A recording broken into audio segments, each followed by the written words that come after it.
안녕하세요. 책 읽는 토끼TV 신경진입니다.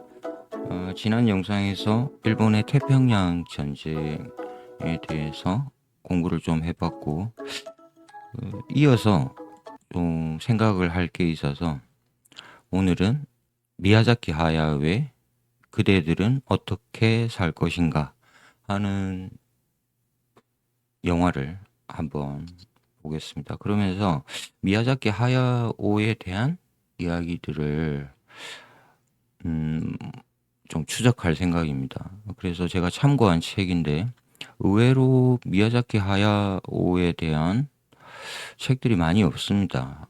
도서관에서 뒤졌는데 수전 네이피어라는 분이 지은 미야자키 하야오의 어둠과 빛, 미야자키 월드, 그렇게 만족스러운 책은 아닌데 그래도 미야자키에 대한 작품 세계 이런 것들을 알기에는 도움이 되는 책이다 이렇게 말을 할 수 있을 것 같습니다.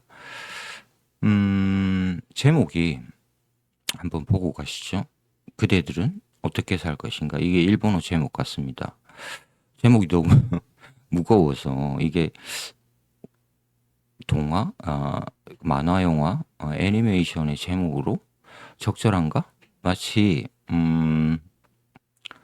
좋게 이야기하면 실존주의적인 느낌이 나는 제목이고, 조금 나쁘게 말하면 꼰대들, 우리 뭐 가르치려는 약간 유교적인 그런 태도, 이런 것도 엿보이는 제목입니다. 그래서 이제 영어에서는 제목이 다르게 나왔습니다. The Boy and the Heron 해서 소년과 외가리, 뭐 이렇게 나왔습니다. 근데 잘 생각해 보니 일본어 제목과 한국어에서 그대로 번역한 그대들은 어떻게 살 것인가. 이 제목이 훨씬 더 영어 제목보다 이 영화를 잘 설명하는 것 같다.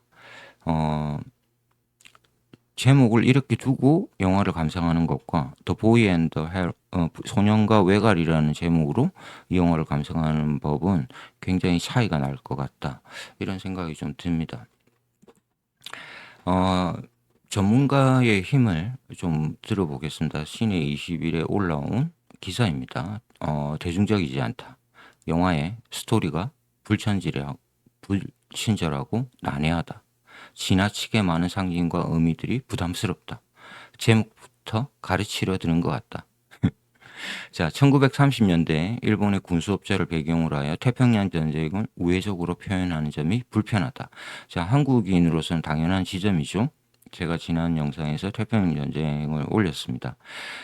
이 영화에는 일본의 군수업자 아버지죠. 그런 것들이 녹아 있기 때문에 어떻게 보면 약간 자전적 요소가 강한 영화다. 이렇게 볼 수도 있습니다. 글을 쓰신 분은 송경원이라는 평론가고요. 또 하나 이상한 지점은 이 영화의 스토리가 남편이 아내 사후 아내가 죽은 이후에 처제와 결혼한다라는 몇몇 설정이 낯설고 이상하다. 그래서 영화를 보면 어, 아내가 죽은 이후에 그 아내의 동생이 처제와 재혼하게 되죠, 아버지가. 그러니까 이모였던 분이 자신의 새엄마가 되는 이 설정입니다. 이 설정을 이 소년이 굉장히 부담스럽게 받아들이죠. 음, 그대들은 어떻게 살 것인가에 쏟아지는 혹평과 아쉬움은 당연하다. 영화가 나오고 나서 혹평이 나왔다라는 거죠. 이 영화 뭐지? 라고 불평이 나왔다. 불평만 있는 건 아니라고 합니다. 진정 놀라워야 할 지점은 감출 수 없는 단점에도 불구하고 호평 역시 만만치 않게 이어진다는 사실이다. 어, 이 영화에 대한 높은 평가가 단지 스튜디오 지브리나 미야자키 하야오의 후광이라고 생각하면 곤란하다. 대중적인 결함과 스토리텔링의 불완전함에도 불구하고 뭔가 호소하여 마음을 움직이는 지점이 있다는 것.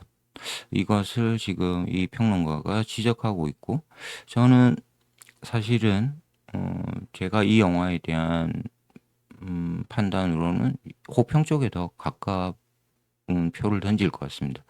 뭐가 뭔지 잘 모르겠지만 영화 재밌습니다. 그 점은 부인할 수 없다.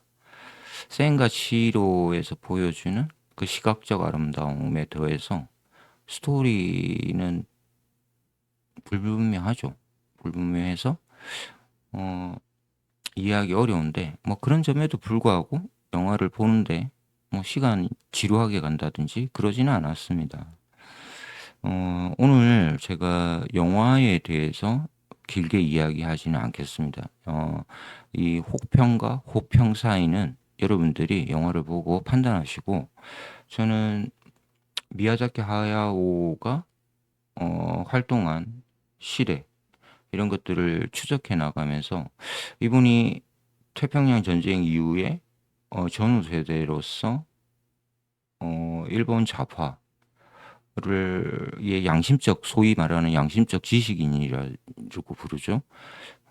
양심적 지식인을 대표하는 분인데, 이분의 사상적 측면에서 공산주의와 이런 어떤 관련을 맺고 있나? 여기에 제가 초점을 맞춰서 조금 찾아가 볼 생각입니다. 제가 품고 있는 의문에 답을 할 수 있는 자료가 별로 없어서 깊게 들어가지는 못하지만, 실마리 이런 걸 통해서 한번 이 주제를 탐구해 볼 생각입니다. 자, 우리는 이제 갈림길 앞에 서 있다. 좋은 작품이란 영화 바깥의 정보에 기대지 않고 독립된 개별 작품 하나만으로 이해되어야 하는 걸까? 그렇다면 그대들은 어떻게 살 것인가는 실패한 영화다. 정확히는 결연한 마음으로 실패를 향해 돌진하는 영화다. 저는 이 평론이 좀 마음에 듭니다. 저 역시 비슷한 감정을 느꼈고, 미야자키 하야오가 자신의 거의 마지막 작품으로 자신의 작품 활동을 정리하면서 만든 영화, 이 영화가 결연한 마음으로 실패를 향해 돌진했다라는 지점에 대해서 무척 동감한다. 근데 너무 잘 아시겠지만 미야자키 하야오의 작품은 엄청난 대중 상업적인 영화죠. 여기에 실패를 한다? 그럼에도 불구하고 뭐 돈을 굉장히 많이 들였답니다. 일단 기본적으로 많이 들였고, 제작비가 뭐 손익분기점 넘었는지 안 넘었는지는 정확히 잘 모르겠습니다. 여러분 나중에 확인해 보시고, 그건 오늘 제가 바라보는 관점은 아니어서, 제가 중점적으로 보는 건 왜 실패를 염두에 두고서 작품 활동을 하는 것일까? 이 지점인데, 사실 소설을 쓰는 작가들, 또 예술을 하는 아티스트들한테 실패를 마음 먹고 작품 활동하는 건 그렇게 뭐 흔하지 않은, 아주 놀라운 일은 아닙니다. 그런 경우 너무 많이 있고, 사실은 대부분의 작품을 그런 식의 마음을 갖고 작품 활동을 합니다. 제가 좋아하는 귀스타프 플로베르만 해도 실패를 상정해 두고 작품 활동을 하는 것이죠. 뭐 대중적인 성공이야 뒤에 그냥 작품 속에 따라오는 것이죠. 그렇게 보면 흥미로운 지점이 있다, 이 영화에. 자, 영화만 조금 더 살펴보겠습니다. 완벽에 다다르지 못해서 더 간절한 미완의 아름다움이다. 이렇게 정의를 하고 있습니다. 우선 아름다움이라는 게 나온 것은 압도적인 작화, 그림이 좋다라는 거죠. 이 그림이 감정의 형태를 아주 잘 전달해 준다. 이 그림을 따라서 보는 것만으로도 이 영화를 보는 가치가 있다. 이렇게 이야기를 하는 것 같습니다. 이 불친절하고 고집스러운 방향에 동의하지 않더라도 보는 이를 압도하는 부드러운 곡선의 미학에 박수를 보내지 않을 도리가 없다. 이런 예쁜 그림들, 그림이 예쁘잖아요. 미야자키 하야오 지브리 스타일이라고 불리는. 그래서 굉장히 아름다운 예쁜 그림들, 동화의 분위기를 물씬 풍기는 그림들, 판타지의 세계를 잘 보여주고 있다. 어, 그림 이야기가 나와서 소개해 드리겠습니다. 이 작가는 이 그림은 좀 낯설죠? 최근에 나온 영화 때문에 제가 발견한 작가인데, 파울라 모도전 베커. 이름에서 알 수 있듯이 독일계입니다. 독일 표현주의를 어, 에서 거론되는 그런 작가입니다. 여성이고, 그래서 페미니즘과 함께 다시 한번 부각받는 그런 작가다. 그래서 파울라라는 이름의 동명의 영화가 있으니까 참고하시면 좋을 것 같습니다. 그림 하나 더 보시죠. 부드러운 곡선. 그림들 보시면서 사실 미야자키 하야오의 그림은 뭐 원튼 원치 않든 대중문화, 팝컬처에서 나온 것입니다. 그죠? 이런 순수 미술들, 파인 아트와 비교해서 보는 지점도 상당히 흥미로운 지점이 있어서 제가 그림을 보여드리고 있습니다. 그리고 또 부드러운 곡선 하면, 그리고 아름다움, 즉각적으로 받아들일 수 있는 아름다움을 볼 수 있는 그림이죠. 진주 귀걸이를 한 소녀. 작품 제목 맞나요? 만든 것 같은데. 작가 이름이 기억나십니까? 요하네스 페이메이르. 이름이 좀 어렵습니다. V가 들어가서 베르메르라고 많이 하는데 페이메이르 이렇게 발음하는 게 맞다고 하네요. 17세기 바로크 시대에 활동한 네덜란드 화가입니다. 뭐 그림을 보는 것만으로도 그냥 아름답다라는 것을 느낄 수 있는 그런 그림들입니다. 자, 그래서 지금 미야자키 하야오의 그림과 베커의 그림과 페이메이르의 그림, 팝컬처와 파인 아트 이런 것들을 좀 비교해서 보면 재밌는 지점들이 있습니다. 여성을 어떻게 그리고 있는가. 그리고 또 하나 현대 미술의 개념 미술로 이전하는 현대 미술 디샹의 셈이죠. 과연 이런 지점까지 미야자키 하야오는 가고 있는가? 이런 것들을 한번 이 영화에서 그대들은 어떻게 살 것인가? 이것도 한번 생각해 볼 문제입니다. 왜냐하면 스토리가 불친절하다, 난해하다. 불친절하고 난해함은 현대미술의 특징들이거든요. 미야자키 하야오가 이런 지점들을 혹시 노린 것은 아닐까 하는 의문을 갖게 됩니다. 제 의문이 뭐 맞지는 않겠지만, 자, 미야자키 세계는 책에서 나온 이야기입니다. 아까 제가 소개해드렸던 미야자키 월드라는 책. 미야자키 세계는 멸망, 강인한 여자 주인공, 평범한 아이들, 향수, 유토피아 비전으로 가득 차 있다. 그는 잘 보십시오. 루이스 캐럴과 줄 베른, 그리고 J.R.R. 톨킨, J.K. 롤링, 월트 디즈니와 어깨를 나란히 하는 위대한 판타지 세계의 설계자다. 저 동의합니다. 이 이야기에 루이스 캐롤, 이상한 나라의 앨리스입니다. 줄 베른, 80일간의 세계 일주, 뭐 여러 작품들이 있죠. 동화 아이들에게 판타지 지하 세계. 톨킨, 반지의 제왕입니다. J.K. 롤링, 해리포터, 월트 디즈니 설명할 필요 없고, 이런 분들과 어깨를 나란히 하는 동급의 판타지 세계 설계자다. 자신만의 판타지 세계가 있다라는 거죠. 자, 그래서 여기서 한번 생각해 보면 제가 오늘 주제를 미야자키는 공산주의자인가? 라는 걸 생각해 보면 사람들이 이념적인 문제를 가지고 공산주의에 대해서 오해하는 지점들이 있는데 그런 것들 다 빼고 이 판타지라는 지점을 한번 보면 19세기에 공산주의 사상이 도래하게 되는데 이때 주도했던 마르크스나 뭐 아나키스트들 여러 마르크스주의자들과 아나키스트주의자들이 꿈꾸었던 세계. 이게 어쩌면 판타지일 수도 있습니다.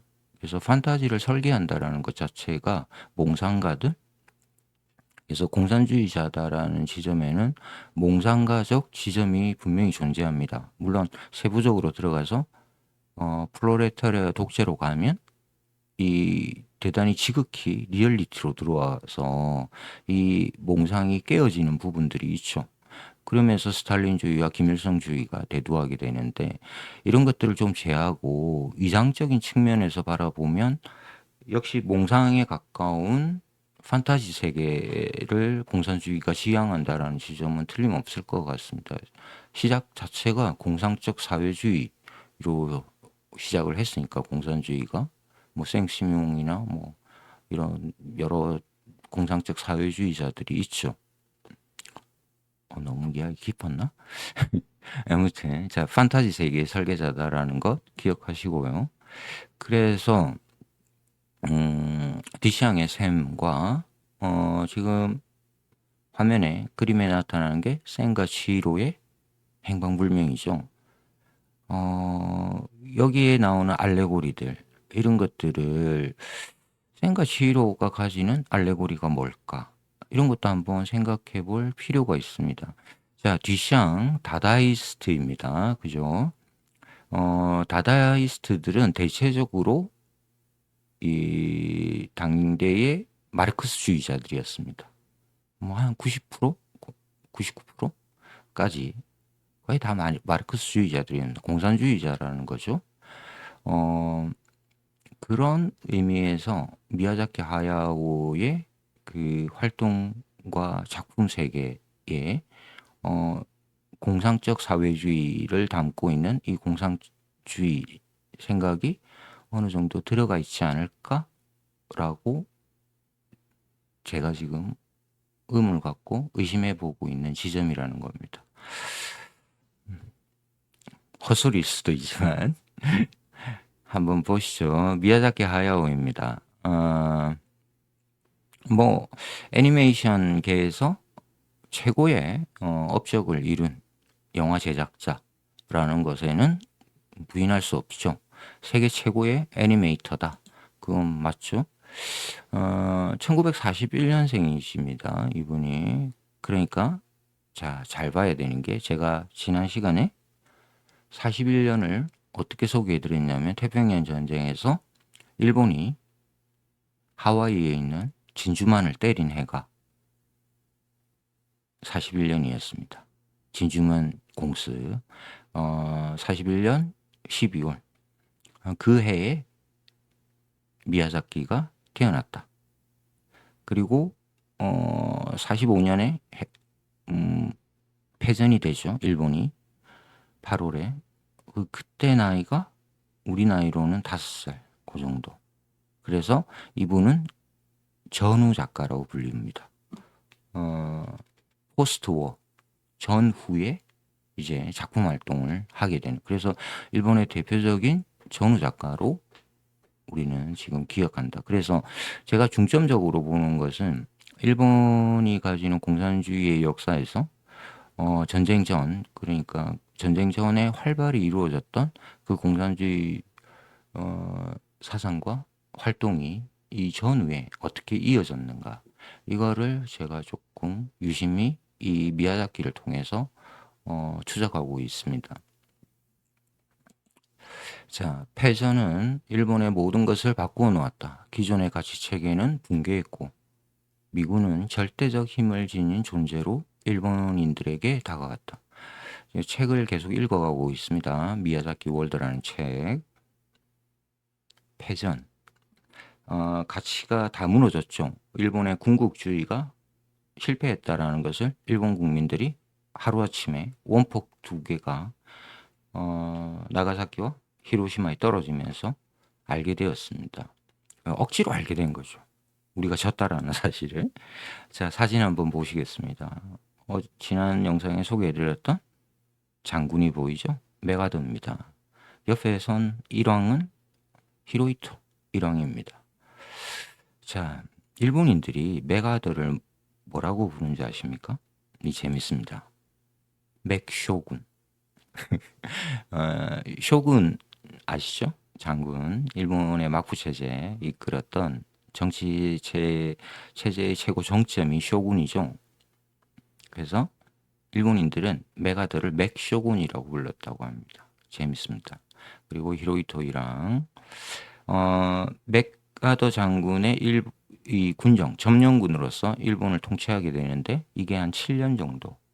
그래서 45년부터 52년. 그러니까 지금 미야자키가 이 시기에 소년기를 보내게 됩니다. 그죠? 12살까지. 한국 나이로. 야, 만으로 하겠습니다. 헷갈리니까 11년 11살까지 이제 일본 군정에 있었다. 자, 그리고 미야자키의 아버지가 이 지점을 잘 보셔야 되는데, 미야자키 에어플레인, 미야자키 항공 회사의 디렉터였다.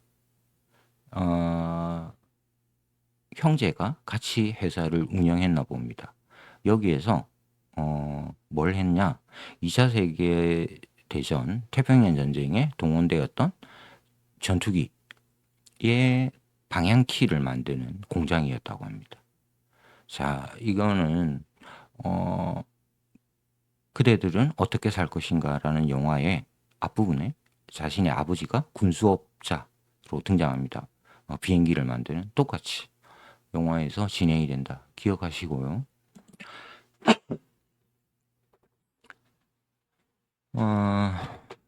1944년에 미야자키의 어린 시절의 기억들을 더듬어 보면 45년에 이제 패전이 되는데 44년부터 미군이 본토 공격을 하게 됩니다.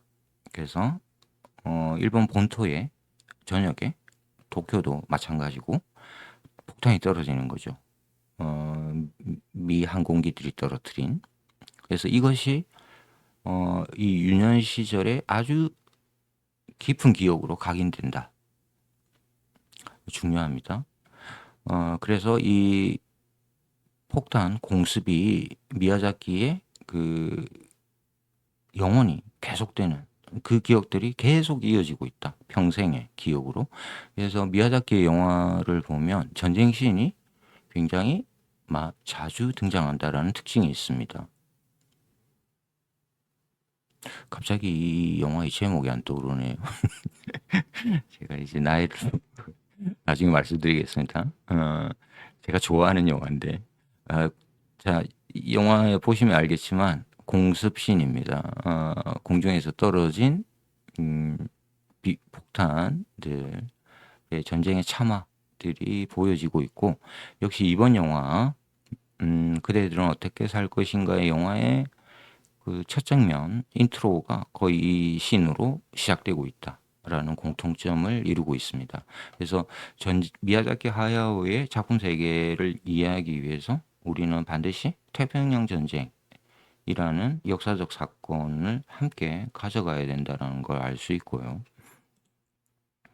자, 미야자키는 전쟁 범죄와 어리석은 전쟁에 반대할 책임 같은 예민한 주제를 언급해 극우주의자들의 분노를 샀다고 합니다. 자, 미야자키의 이 아동들을 대상으로 했죠. 애니메이션이니까. 만화와 이 애니메이션을 하는 이 작가가 이런 전쟁 반대와 같은 큰 주제 의식을 갖고 있었던 것에 대해서 일본 내에 도사리고 있던 이 극우주의자들은 굉장히 싫어했다라는 거죠. 자, 지금 사진 속에 등장하신 분은 미야자키가 아닙니다. 미야자키가 아니고 제가 굉장히 좋아하는 일본의 전우 작가, 노벨 평화상을 받은 이제 힌트가 나왔죠? 오에 겐자부로입니다. 오에 겐자부로. 그래서 거의 동시대 미야자키와 함께 비교해서 볼 수 있는 순수 문화 쪽의 대단한 작가입니다. 대자라는 대문호라는 걸 붙여도 아깝지 않은 그런 오해 겐작으로 한번 보고 갈까요?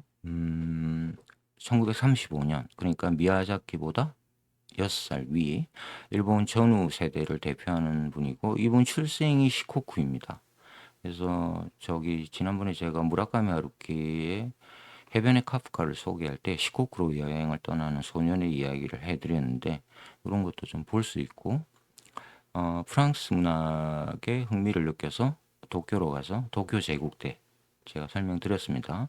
도쿄 제국대에 들어가서 불문과에서 공부를 합니다. 그러면서 흥미로운 지점이 사르트르 소설에 심취했다고 합니다. 사르트르 하면 실존주의 그냥 따라 나오죠.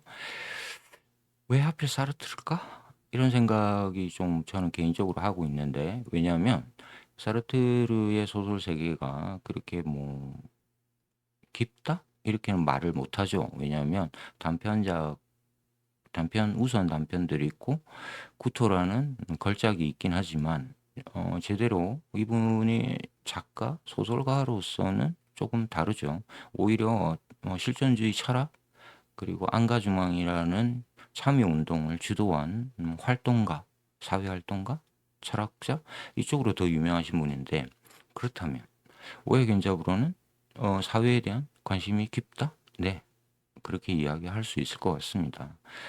일본 극우파들, 보수 군국주의자들과 적대감을 가지고 있는 사람이죠. 극우 쪽에서 싫어합니다. 오해 견잡으로의 소설을. 그래서 미야자키와 약간 비교해서 볼 수 있는 지점에서 소개해드리고 있습니다. 제가 다음에 오해 견잡으로의 작품을 소개할 예정이고, 1994년에 노벨 문학상을 받았습니다. 그러면서 이 수상 소감을 했는데, 애매한 일본의 나라는 방식으로 연설을 했습니다. 연설문이 대단히 중요하죠. 노벨 문학상에서 닐스의 모험을 읽으며 꿈꿨던 어린 시절, 1968년에 자신의 선배인 가바다 야스나리가 노벨 문학상을 받는데, 자신은 이 가바다 야스나리의 문학세계, 즉 일본적인 신비주의에 대해서 회의감을 갖고 있었다. 좋게 말해서 회의감이고, 그냥 별로 마음에 안 든다 이런 이야기입니다. 그게 뭐 가바다 야스나리 소설 별론데 하는 이야기죠. 그러면서 이제 전자공학이나 자동차 생산 기술로 유명한 조국 일본에 대해서 대단히 비판적인 시각을 이 연설에서 해버립니다. 저는 이 지점이 굉장히 마음에 듭니다. 작년에 한강 작가가 노벨 문학상을 받았는데, 그때 한 연설에서 우리가 기억나는 게 있습니까? 별로 없었던 것 같습니다. 저는 기억이 안 납니다.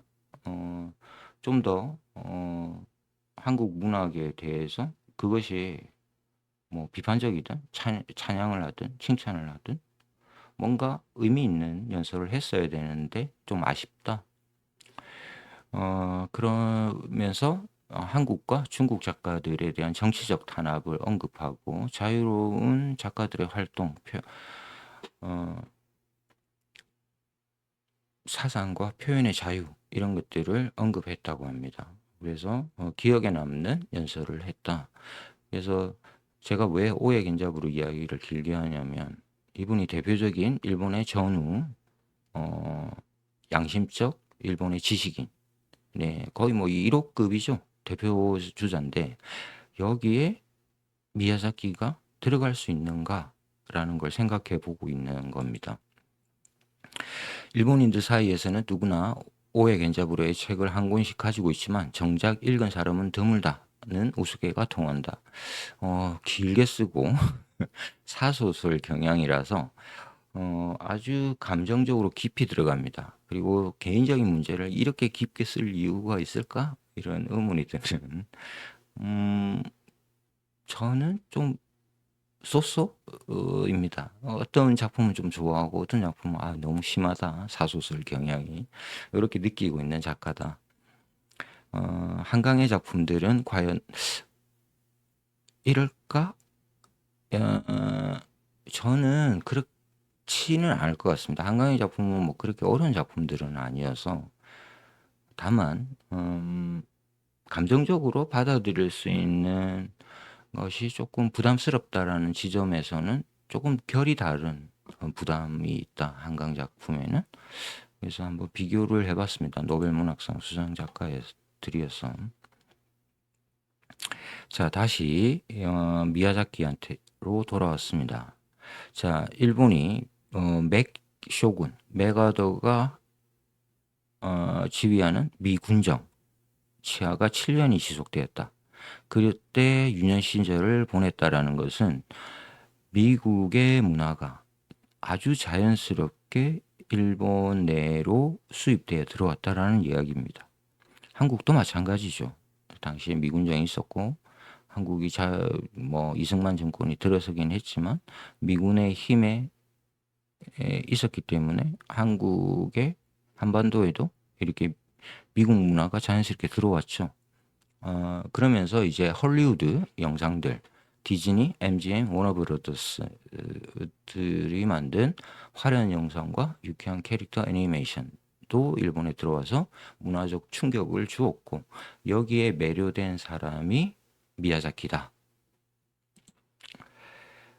미야자키는 도쿄 본 그 뭐라 그러죠? 도쿄에서 태어나서 자란 토박이입니다. 그래서 이걸 자신의 그 만화나 애니메이션에 이제 유년기를 보낸 그런 기억들이 많이 표현되어 있고 1963년 그러니까 이제 대학을 졸업할 시점에 도에이 애니메이션이라는 회사에 취직을 하게 됩니다. 이 도에이 애니메이션 회사가 굉장히 유명합니다. 뭐 우리가 알고 있는 아톰이나 뭐 너무너무 많은 작품들, 코난 뭐 이런 작품들을 낸 회사다. 다음에 또 다른 작품으로 제가 조금 소개해 드릴 것 같은데. 자, 그런데 이제 일본 애니메이션의 특징을 이 책에서는 이렇게 이야기하고 있습니다.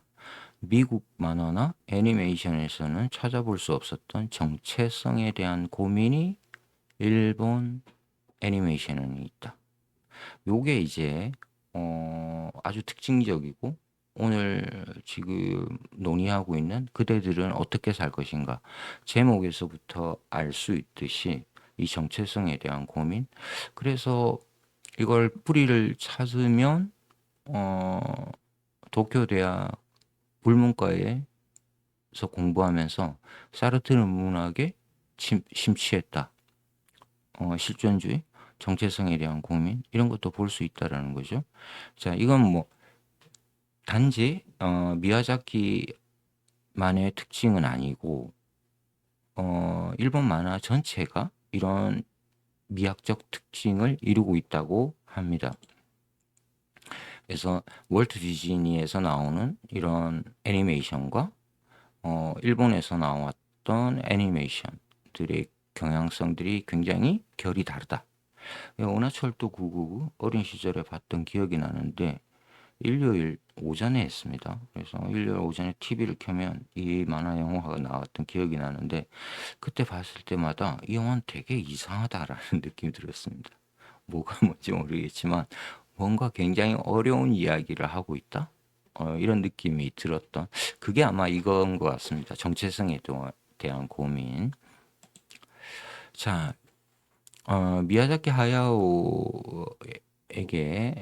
아주 유년의 기억들 중에 잊지 못할 기억이 이 병든 엄마입니다. 그러니까 미야자키 하야오가 어린 시절 유년기에 엄마가 병원에 입원해 있었다. 그래서 1947년부터 1955년 사이 꽤 길죠. 한 8년간을 병실에 엄마가 누워 있었다. 엄마의 부재, 이걸 또 올리셔야 됩니다. 엄마의 부재가 이 소년의 마음에 하나의 큰 상처, 상흔을 낳았다. 이것이 계속 이 미야자키 하야오 감독의 작품 세계에 영향을 미쳤다. 뭐 당연하지 않겠습니까? 그래서 결핵을 앓았다 그러고 나중에 뭐 집에 돌아와서도 온전치는 못했는데 그래도 비교적 장수하셨더라고요, 어머니가. 그래서 지금 그림은 이웃집 토토로의 한 장면입니다. 두 딸이 나오고 있고 엄마가 병실에 누워 있죠. 그래서 엄마의 부재 속에서 이 자매가 성장하는 이야기입니다. 숲속의 정령인 토토로가 나와서 굉장히 재밌는 영화입니다. 행복감을 느낄 수 있는 어, 미야자키 하야오의 장편 영화 중에서 가장 어쩌면 처음으로 성공 아니지 제가 이렇게 이야기하면 안 되죠. 제가 영화 잘 모르는데 그 앞에 작품들도 있겠죠. 어, 엄마 이야기는 이 영화 그대들은 어떻게 살 것인가에 굉장히 깊숙하게 자리 잡고 있다. 자, 왼쪽에 상상 속에 들어가서 진짜 엄마, 죽은 엄마와 함께 여행하는 모습입니다. 그리고 옆에는 이 진짜 엄마의 동생, 이모였던 새엄마의 모습. 그래서 이 설정은 왜 했을까? 이걸 생각해 볼 필요가 있는데, 저는 약간 의도적이지 않나? 제 개인적인 생각입니다. 41년생, 이 미야자키 하야오, 그 윗세대, 전쟁을 일으켰던 자신의 부모 세대가 갖고 있는 낡은 체제, 앙시앙 레짐의 풍속, 어떤 특징들을 잡아낸 것 아닐까?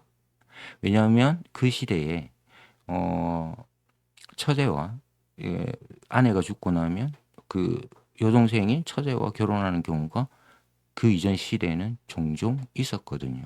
뭐 그렇게 흔한 우리나라에도 그런 게 있었나? 잘 모르겠는데 아무튼 그런 것들을 하나의 알레고리로 드러낸 것은 아닐까라는 생각은 해봅니다. 자, 그리고 또 미야자키 하야오 작품 세계의 특징은 일본의 이 신토, 어, 신도라 그러죠. 뭐 일본 전통 문화 이런 것들이 굉장히 잘 그려져 있다. 예, 책 내용입니다. 일본의 풍경이 굉장히 잘 드러난 애니메이션이다. 그래서 역시 이런 정령들, 숲속의 정령들 이 나오는 부분들은 일본 문화, 이 신토를 기반으로 하고 있다. 이렇게 이야기를 하고 있습니다. 그래서 뭐 일본 내에만 800만 명의 시인이 있다고 그러죠. 일본의 인구가 1억 조금 넘죠. 근데 시인이 800만 명 대단합니다. 자, 그런데 흥미로운 지점이 이 신토에는 내세관이 없다고 합니다. 그러니까 천당과 지옥과 같은 그러니까 현실 세계와 판타지의 세계는 분명히 있는데 이게 내세관은 없다? 이런 지점도 한번 볼 필요가 있지 않을까? 왜냐하면 죽음이라는 문제를 어떻게 다루느냐?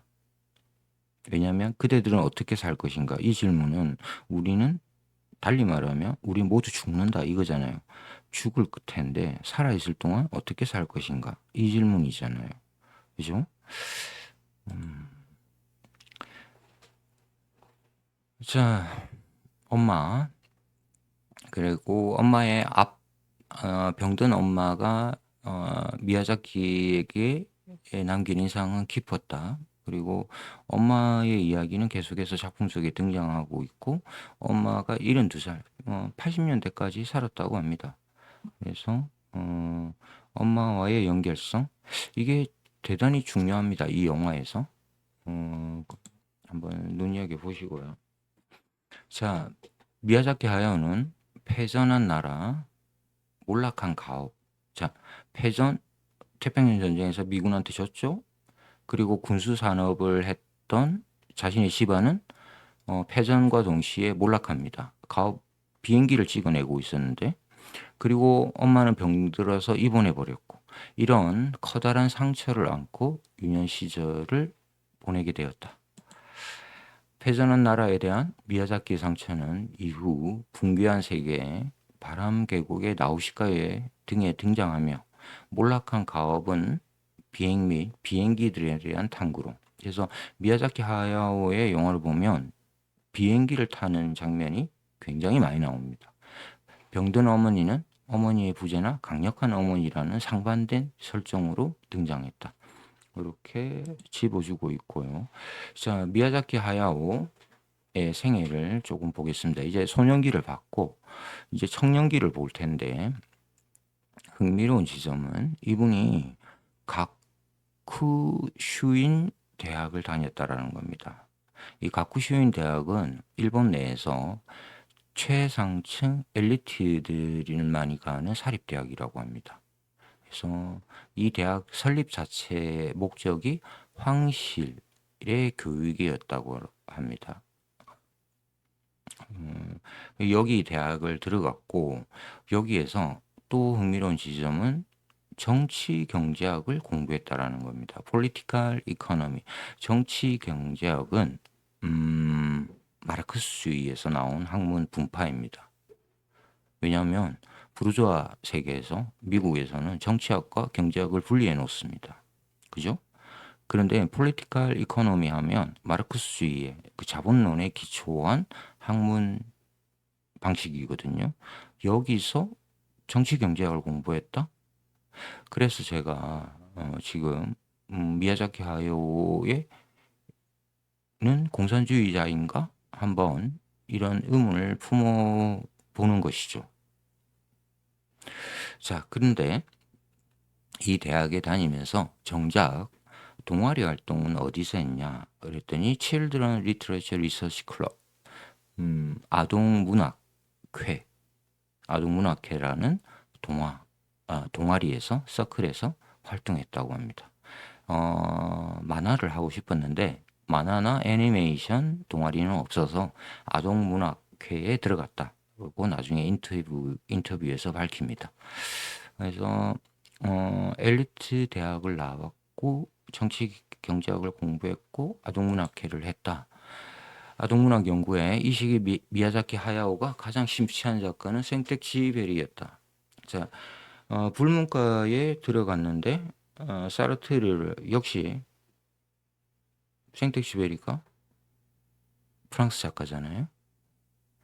그리고 생텍쥐베리 하면 어떤 작품 떠오르세요?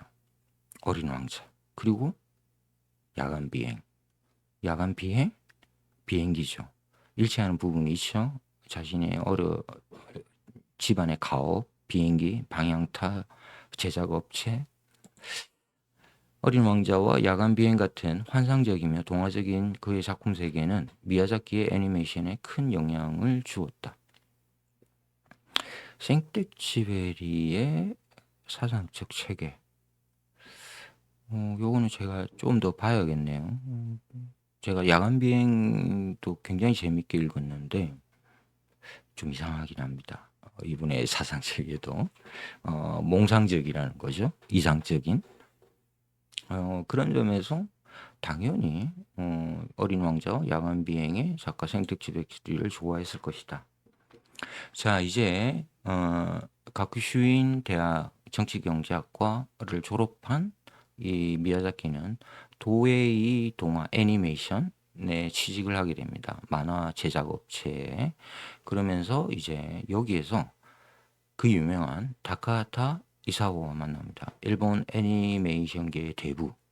우리가 아는 대부분의 일본 영화 만화들은 이겁니다. 뭐 플란다스의 개와 뭐 아톰 다입니다. 거의. 이분이 제작을 했다. 그래서 이분이 평생 동지가 되고 그리고 이때 여기에서 만난 사람 오타 아케미라는 분과 결혼을 하게 된다. 자, 이제 1960년대 후반으로 들어왔습니다. 20대 후반이죠. 30대로 들어가고 있고 잘 보십시오. 당시 일본은 사회주의 운동이 최고로 고양되었던 시절이었기 때문에 미야자키 하야오는 대학 시절에 이어 도에이 동화 시절에도 노동조합 운동을 하며 사회주의 사상에 깊은 영향을 받게 되었다. 미야자키 하야오는 공산주의자인가? 라는 제가 질문을 던지고 지금 이분의 작품 세계를 보고 있는데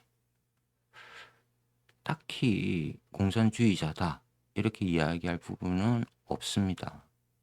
그렇지만 이분의 그 경력과 작품 세계를 보면 여기에 깊은 영향을 받았던 것은 부정할 수 없다.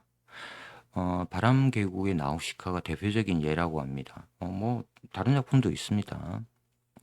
자, 이러한 사상적 영향은 사회주의 이상향의 모습이나 바람계곡의 나우시카의 탄광 노동자 공동체의 모습 등으로 다양하게 등장했다. 자, 노조 활동을 했고 작품 세계도 이렇다 하면 사회주의 사상이 있고, 지금 1960년대 후반입니다. 이 시기를 전공투라고 부르죠. 도쿄 대학을 중심으로 해서 전공투 운동이 활발히 이루어지고, 저쪽 바다 건너 쪽에서 유럽에서는 68혁명이 일어나고, 태평양을 건너면 미국에서는 반전 운동이 일어나고 있었죠. 이 흐름에 일본도 급격하게 진보주의 운동이 활발하게 이루어지고 있는 시점이었다. 당연히 영향을 받았을 걸로 보입니다. 자, 어쩌면 아주 큰 실마리가 될 수가 있는데, 클루. 일본 공산당 일간지 적기의 아동판인 주간지 소년소녀신문의 아키사부로라는 이름, 예명이죠. 예명으로 사막의 백성을 연재하기 시작한다. 자, 일본 공산당의 잡지, 이 소년들이 보는 잡지에 이름을 숨기고 작품을 냈다. 그래서 제가 공산주의자인가? 이런 질문을 던진다라는 겁니다.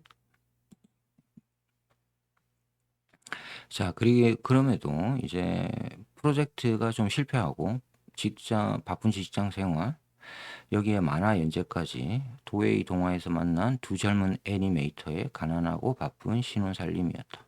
신혼살림도 살아야 되고. 자, 여기 좀 특징이 나오는데, 이분은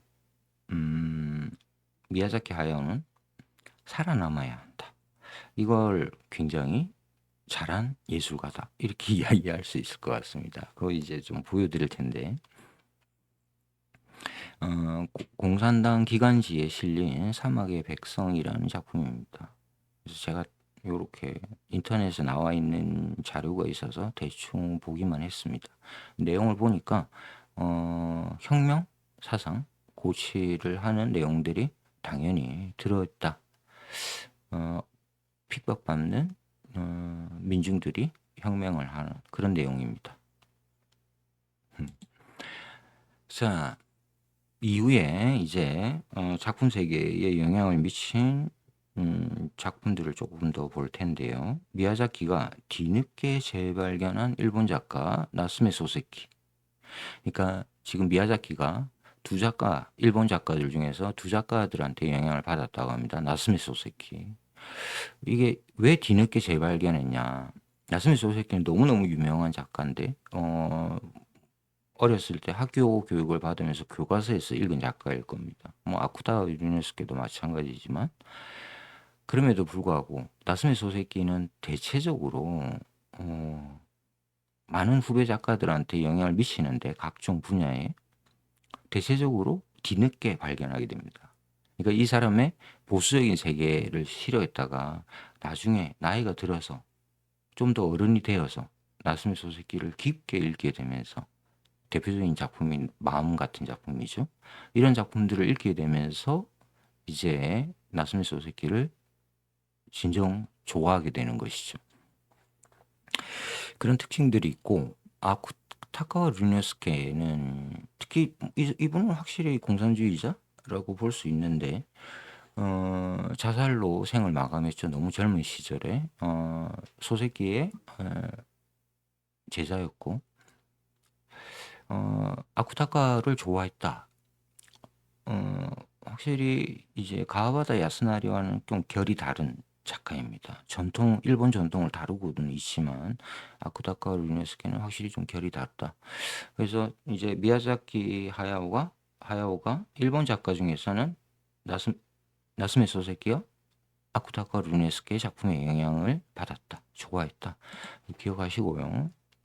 자, 미야자키의 재난 상상은 사회적 문화적 차원에만 머물지 않는다. 미야자키의 여러 걸작에서 주인공은 가족과 이별하며 소우주의 종말을 맞는데 어느 일본 비평가가 말한 것처럼 아이들에게 이는 세상이 끝나는 사건이다. 세상이 끝난다. 일본 특유의 그 뭐라 그럴까요? 종말론적 세계관? 영어로 하면 end of the world죠. 그죠? 세상이. 이 end of the world는, 미야자키 하야오뿐만 아니고, 지금 영화에서 알 수 있듯이, 일본인들이 지진이 많이 나고, 이러니까 재난이 많잖아요. 지금도, 최근에도 뭐, 일본 열도가 뭐, 지진으로 뭐 가라앉는다. 이런 이야기들 많으니까. 이런 불안감을 안고 사는 일본인들이죠. 그래서 엔드 오브 더 월드는 상당히 일본인들의 공통적인 특히나 아티스트들한테는 공통적인 주제다. 대표적인 예가 무라카미 하루키입니다. 무라카미 하루키에서 다루는 재난은 조금 결이 다른데 이 제목 세계의 끝과 하드 보일드 원더랜드 세계의 끝이라는 걸 아예 제목으로 소설 제목으로 썼다. 이것도 한번 볼 필요가 있고 이 양을 쫓는 모험은 하루키의 초기작인데 이 작품이 일본의 군국주의에 대한 두려움, 비판 이런 것들이 있습니다. 무라카미 하루키도 대표적인 전후 작가이고 하루키가 49년생이니까 미야자키보다는 한 8살 어립니다. 생각 한번 해보시고 자 여기서부터 약간 이제 좀 다른 이야기가 나오는데 도쿄에서 나고 자란 미야자키는 에도코라고 불리는 도쿄 토박이답게 직설적이고 적극적이며 동계산이 빠르다. 잘 보셔야 됩니다. 어릴 때부터 성질이 불같기로 동네에서 유명했고 대학 시절에는 주장을 굽히는 법이 거의 없었다. 오타입니다. 주장을 굽히지 않았다. 동계산이 빠르다. 굉장히 보수적인 형태의 모습이죠. 이분이 41년생이라는 걸 우리가 감안하셔야 된다. 전후 완전히 무너진 경제 체제에서 살아남는 것, 어떤 방식으로든 살아남는 게 중요하다. 그래서 일본이 뭐 한국 전쟁으로 일어서긴 했지만 산업화가 진행되면서 살아남는 것, 성공하는 것이 최고의 영예였죠. 그런 지점에서 이 미야자키 하야오도 이 팝 문화에서 살아남는 것, 어떤 식으로든 대중들과 함께 가야 된다라는 것. 그러면서 이분이 놀랍게도 이 전체주의적인 모습, 약간 파시스트적인 모습으로 자신의 영화사를 지휘했다. 이 지점도 우리는 좀 볼 필요가 있습니다. 여기서는 이제 몽상가의 기질과는 다른 기질인 것이죠. 좀 어려운 지점이긴 한데, 어쨌든, 투자자를 받아서 영화 제작을 하고, 또 영화를 배포해서 이 상업적인, 어, 홍보에 돈을 들여야 하고, 이런 메커니즘 속에서 살아남기 위해서 이 사람이 돈 계산이 빠르다라는 것, 그리고 자기 주장을 절대 굽히지 않고 밑에 직원들을 독려하면서 영화 제작을 할 수 있었다. 자, 이런 지점들은 공산주의자로서의 모습일 수 있을까? 제가 한번 생각해 봅니다. 할 수 있을 것 같기도 하고 아닌 것 같기도 하고 공상적 사회주의자로서의 모습은 아닌 것 같지만 제가 앞서 이야기했던 프로레타리아 독재라는 마르크스주의자들의 강령, 공산당 선언에서 나오는 그 모습, 나중에 스탈린주의, 좀 나쁘게 말하면 김일성주의, 모태통주의로 가는 그 길과 같지 않나? 거기도 대단히 힘이 센 지도자가 있어야 되잖아요. 그죠? 그 지점에서 지불이라는 이 회사를 운영하는 총책임자로서의 미야자키 하야오의 모습. 겹쳐지는 것 같기도 하고 아닌 것 같기도 하고 어렵습니다. 요 지점도 봤습니다. 자, 관동 대지진으로 할아버지가 모은 재산 덕분에 이때 할아버지가 관동 대지진이 일어났을 때 건축업을 했다고 합니다. 그러면서 이제 미야자키 가문은 크게 부를 축적할 수 있었는데 거기에서 시골에 저택에 살았다. 그래서 영화에 보면 너무 이상하게 큰 저택이 등장합니다. 태평양 전쟁이 한참인데 이게 이제 도쿄에서 약 100km 떨어진 소도시 우스노미야라고 합니다. 여기가 할아버지의 아름다운 저택이 있던 장소인데 여기에 머물렀던 기억, 이게 이제 직접적으로 이 영화의 초반부에 등장합니다. 생각하시면 영화를 해석하는 데 도움이 되고, 그리고 이 저택에는 폭포와 연못이 있는 3,000평의 정원이 있었다고 합니다. 마치 패러다이스, 천국과 같았다 라고 미야자키의 형 아라타가 회상합니다. 전쟁이 점차 다가오고 있었지만 미야자키 형제는 이런 거대한 왕국에서 어린 시절을 보냈다. 이 지점도 있다. 그러니까 유년기에 어려운 지점도 있지만 또 할아버지 유산 군수업체를 운영했던 아버지 이런 모습에서 부유했던 어린 시절, 또 동시에 이 작가의 어린 시절에 이 양면적으로 들어가 있었다. 이것도 우리가 좀 고려해 볼 지점인데 여기 재밌는 게 좀 이야기 길어지는데 이 영화에 등장하는 소년이 이 마을 사람들, 가난한 사람들을 대하는 방식들 여기와 좀처럼 화해하지 못하고 떨어져 나오는 부분이 있습니다. 대단히 지극히 엘리트적인 나는 부잣집 도련님이야 라는 모습, 완고하게 드러나는 모습이 있는데 이 모습은 과연 우리가 어떻게 해석해야 하나 라는 것도 한번 볼 수 있습니다. 세상과의 화해라는 것이 이 영화의 큰 주제인데 이게 어린 시절에 이 다른 가난한 사람들을 어떻게 바라보고 있는가 유심히 한번 보십시오. 자, 사람들이 가난에 허덕이는 동안 군수산업에 기대 부자가 됐고 사람들이 죽어가는 동안 그 귀한 휘발유를 써가며 트럭을 몰아 탈출했고 태워달라고 애걸하는 사람들을 보고도 외면했다는 사실은 4살짜리 자아의 중요한 부분이 됐다. 그래서 완고하게 또 어울리지는 못하지만 이들 불쌍한 사람들, 일본 평범한 민중들, 전쟁으로 이렇게 참혹한 생활을 살고 있는 일본인들에 대해서 또한 동시에 동정심을 갖고 있다. 그래서 두 가지 양가적인 모습이 있는데 이 외가리의 존재가 이렇게 가면을 쓰고 있죠. 한 모습에 두 가지의 모습이 있다. 이런 것도 이제 알레고리로 읽을 수 있는 부분이긴 합니다. 자, 그래서 이 영화는 알레고리와 상징을 읽는 훈련으로 삼아보기에 굉장히 적합한 자료다, 텍스트다 이렇게 볼 수 있을 것 같습니다. 물론 여기에는 확실한 알레고리가 등장하지 않아서 좀 모호함에 빠지는 난처한 지경이 있지만 그럼에도 불구하고 이런 것들을 알레고리들을 찾아가는 재미가 쏠쏠한 그런 텍스트다.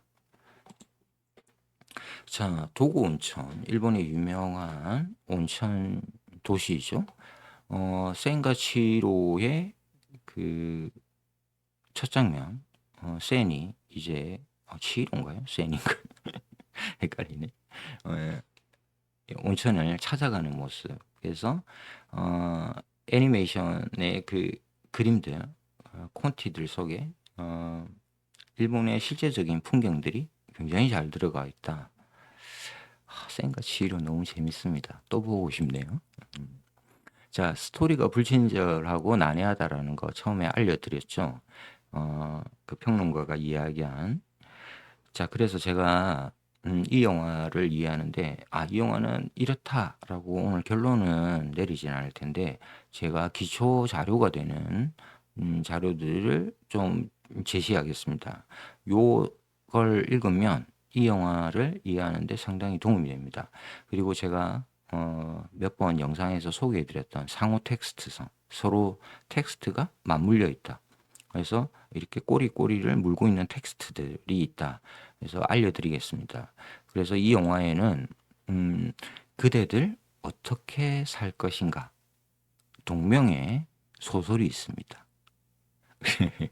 그래서 우리한테는 별로 잘 알려진 작품은 아닌데 일본에서는 교과서 수준으로 읽는 작품이라고 합니다. 요시노 겐자부로라는 분이 쓴 아동 소설인 것 같습니다. 제가 읽어보질 않아서 빌려서 대충 본 것 같습니다. 근데 그렇게 재밌는 작품은 아니었던 것 같은데 요 동명의 작품이 있고 지금 우리가 보고 있는 이 영화 애니메이션 영화가 있고 그래서 동시에 이 영화에는 이 소년 주인공이 읽고 있는 책이 있습니다.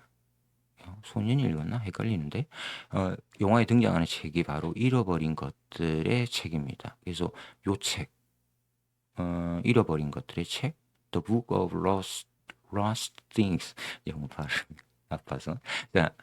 요 책 두 권이 상호 텍스트로 읽힙니다. 그래서 이 영화를 볼 때 이 두 책을 참고하는 게 좋다. 잃어버린 것들의 책을 제가 간단하게 말씀을 드리면 주인공이 데이빗이라는 주인공이 나오는데 아빠가 재혼을 합니다. 그래서 새엄마가 등장한다. 똑같죠? 구도가. 그리고 다락방 침실에서 동화책을 읽으며 자신의 진짜 엄마를 그리워하고 여기에 2차 세계대전이 있습니다. 유럽 전역에 몰아치던 전쟁의 포가 있고 이 폭격이 심하던 어느 날 데이빗은 폭격기를 피해 나무 둥치의 구멍에 숨어 있다가 낯선 세상 속으로 발을 내딛게 된다. 자, 그대들은 어떻게 살 것인가의 이 영화의 내용과 똑같죠. 그죠? 그래서 이게 상호 텍스트성을 이루고 있다. 그래서 참고하시면 굉장히 좋은 책입니다. 그리고 여기에는 동양적 사상, 백일몽이라는 게 들어있죠. 흔히들 인생은 한낮의 꿈과 같다. 이게 백일몽이잖아요. 그죠? 현실과 꿈의 경계가 무엇인가? 제가 어젯밤 새벽에 잠을 깼는데 4시에 왜 깼냐면 너무 재밌는 꿈을 꿨습니다. 요런 꿈. 마치 만화 같은. 그래서 이런 꿈은 정말 어렸을 때 꾸고 너무 나이가 지금 뭐 꽤 들었는데 너무 아이들이 꾸는 그런 꿈을 꿔서 깜짝 놀랐었겠는데 사실 굉장히 고딕하고 그로테스크하고 이런 판타지 이 꿈을 꿨습니다. 제가 뭐 꿈 이야기 할 필요는 없지만 마치 이런 판타지 세계에 내가 들어간 듯한 그런 것들이 이 영화에 이 그대들은 어떻게 살 것이라는 이 애니메이션 영화에 굉장히 잘 드러나 있습니다. 그래서 이게 스토리가 난해함에도 불구하고 이 영화를 보는 재미가 있다. 여기 알레고리 많죠. 앵무는 뭐고 이 공중에 뜬 돌은 뭐냐 생각해보면 재밌습니다. 자, 그리고 두 어머니와 아버지 가족 문제를 아주 깊게 다루고 있죠. 게다가 이모 라는 문제 이게 이제 그 낡은 체제 자신의 선배 아버지 세대에 대한 전쟁을 일으켰던 그 세대를 어떻게 미야자키가 해석하고 있는가 이런 지점들을 잘 살펴볼 수 있고 그리고 또 하나의 이제 알레고리로는 힌트를 미야자키 하야오가 줬습니다. 여기에 등장하는 캐릭터들 중에 다수는 지브리에서 일하는 나의 동료들을 대상으로 한 것이다. 여기 이시오 자신과 평생 거의 뭐 동지죠. 이분을 현인으로 그려냈고 여기 PD인가 같습니다. 프로듀서를 이 외가리로 여기 또 뭐 한 애니메이터인 것 같은데 여기 노파로 뭐 이렇게 좀 비슷해 보이죠? 그러고 보니까 그림이 닮아 보입니다. 그죠? 이런 지점도 흥미롭게 우리가 찾아볼 수 있다. 그리고 이제 공간적인 것, 제가 그 할아버지의 저택이 있던 지역이고 공업시대이고 군수시설이 있었다. 그리고 이 저택들 서양식 저택이 있는 이게 이제 요코하마를 중심으로 굉장히 이 서양식 저기 다니자키 주니치로의 소설을 읽으면 딱 나옵니다. 요코하마를 중심으로 이 서양식 저택이 있는 그 장면 재밌는데 그런 것들도 이제 함께 살펴볼 수 있다. 그래서 공간적인 곳은 가나와나현과 이 요코하마를 섞었다. 그리고 이 영화에서 가장 미스터리가 바로 이 타워의 존재입니다. 탑의 존재. 낯선 세계로 들어가는 입구죠. 여기에 들어가면서 이제 이상한 나라의 앨리스의 세계가 펼쳐집니다. 판타지의 세계가. 어, 이건 이제 유령탑이라는 에도가 람포라는 작가가 지은 책, 미스터리 추리 소설을 기반으로 하고 있다. 미야자키 하야오가 컬러 일러스트를 했다고 합니다. 이 책에서. 그래서 이걸 모델로 했다. 유령탑. 미야자키 하야오가 이 에도가 람포라는 이 작가와 협업이라고 해야 되나요? 뭐 아무튼 이 글에다가 자신의 일러스트를 낸 거죠. 이게 영향을 받아서 이 작품 속에 탑이 나왔다 이런 이야기인데 에도가 람포 누가 떠오르세요? 이 작가는 어, 뭐죠 이름이 에드가 포인가요? 네. 이제 별게 다 기억이 안 나네. 아무튼 포를 미국의 작가 갈까마기 이 시인을 워낙 좋아해서 자신의 이름을 에도가와 람포 이렇게 지었습니다. 자, 그래서 이제 요 텍스트도 상호 텍스트로 읽을 수 있는 텍스트다 참고하시고요. 그래서 보시면 유튜브를 찾아보시면 이렇게 이제 상징을 찾는 알레고리를 찾는 여기 낯선 경계 이게 이제 뭐 단테의 연옥과 그리고 지옥을 가리킨다 뭐 이런 이야기들 많이 하고 있습니다. 재밌는 이야기가 많이 나온다라는 거죠. 그리고 이 현자가 탑을 쌓고 있는데 이게 13개다. 그러니까 이거는 자신의 작품 13개 작품을 의미한다. 뭐 이런 이야기들까지 재밌게 나오고 있습니다. 그래서 알레고리와 상징을 찾는 재미가 쏠쏠한 텍스트가 바로 이 영화다. 제가 말씀드렸고요. 그리고 영화 후반부에 등장하는 이 앵무들, 요게 굉장히 재밌습니다. 굉장히 앵무새가 이 악당으로 빌런으로 나오는데 이걸 어떻게 해석해야 되는가? 요게 굉장히 재밌는데 요게 이제 보통 사람들이 파시스트 지도자에 들어가서 어떻게 변화하는가? 자신의 아버지 세대 전쟁을 일으킨 그 평범한 사람들이 어떻게 이 군국주의자들의 지휘 아래 전쟁에 나서게 됐는가 이런 것들을 의미하나 이렇게 한번 생각해 볼 수 있는 지점이 있다. 이런 것들을 생각하시고 영화를 보시면 훨씬 더 재밌습니다. 앵무새 재밌습니다. 나오는 부분에. 자, 그리고 이 영화의 가장 핵심은 아무리 생각해도 무거운 주제들을 굉장히 많이 담고 있지만 그럼에도 불구하고 역시 이 영화는 소년의 성장입니다.